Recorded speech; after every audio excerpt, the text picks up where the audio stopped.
soviétique est une industrie clé en Moldavie. Si vous deviez parcourir le pays en voiture, vous remarqueriez des fermes couvrant de vastes étendues du paysage. Cette ferme en particulier est détenue et exploitée par l'église adventiste du 7e jour. Yuri et sa femme sont en charge de la gestion de la ferme. Yuri a étudié l'agriculture et veut maintenant utiliser ses connaissances comme moyen d'atteindre les gens pour Jésus.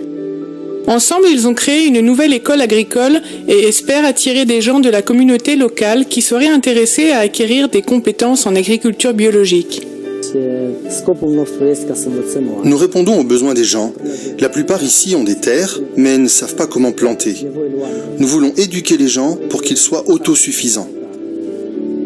Tandis que beaucoup de plantations sont faites dans les champs, le jardinage dans les serres permet de planter toute l'année, même pendant les hivers les plus rudes. Grâce à ce programme, les gens développent des relations avec les adventistes de cette région.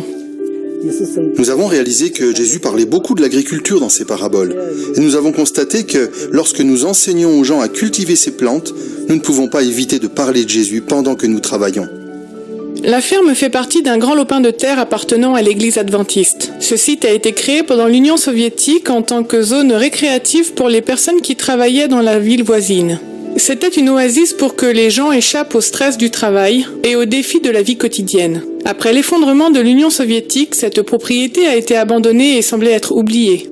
Pendant des années, les adventistes en Moldavie avaient du mal à trouver un endroit pour tenir des camps-meetings, des retraites spirituelles, des événements pour les enfants et des programmes de formation. Les plans étaient toujours déterminés par la météo et la disponibilité des bâtiments à louer. Alors quand ils ont eu l'occasion d'acheter cette propriété, ils l'ont fait. Une partie de la structure d'origine est toujours en place, mais beaucoup de travail a été fait dans ce bâtiment pour le rendre sûr et utilisable. Les étages inférieurs sont terminés, mais les étages supérieurs sont encore en construction.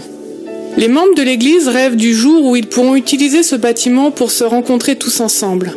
Les jeunes veulent organiser des rencontres spéciales, mais ils ont habituellement des problèmes d'hébergement. Actuellement, ils dorment dans des tentes sur la propriété, mais il pleut si souvent qu'ils sont obligés de changer leur plan ou bien de supporter le temps rude.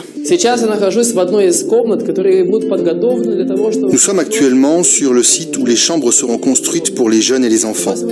Avant, il fallait s'inquiéter de la pluie et de la météo.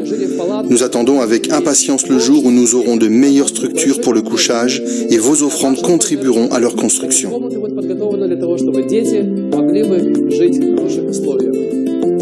Le but de ce bâtiment est la mission. Avant, c'était pour le repos et la relaxation. Nous voulons toujours utiliser cet endroit pour que les gens viennent se reposer, mais nous voulons aussi qu'ils rencontrent et connaissent Dieu ici. Ce trimestre, une partie de vos offrandes du 13e sabbat aidera à compléter l'espace de vie de la zone du dortoir de ce bâtiment. Les jeunes pourront programmer des événements avec certitude. Ils seront en mesure d'accueillir des formations missionnaires, des programmes santé et d'éducation, et d'autres événements pour inviter la communauté à faire connaissance avec les adventistes locaux. Des programmes comme ceux-ci favorisent un sens du service missionnaire. La Moldavie est l'un des plus petits pays de l'ex-Union soviétique. Peut-être que les gens du monde n'en ont jamais entendu parler. Mais nous sommes si heureux que toute l'Église mondiale soit impliquée dans ce projet. Nous sommes très heureux que les gens prient et aident à accomplir notre objectif, ce 13e sabbat. C'est aussi un défi et une responsabilité pour nous de le faire fonctionner parce que vous mettez votre foi dans notre travail. Priez pour que Dieu permette à l'œuvre en Moldavie de croître. Merci de soutenir des projets comme ceux-ci par les offrandes du 13e sabbat.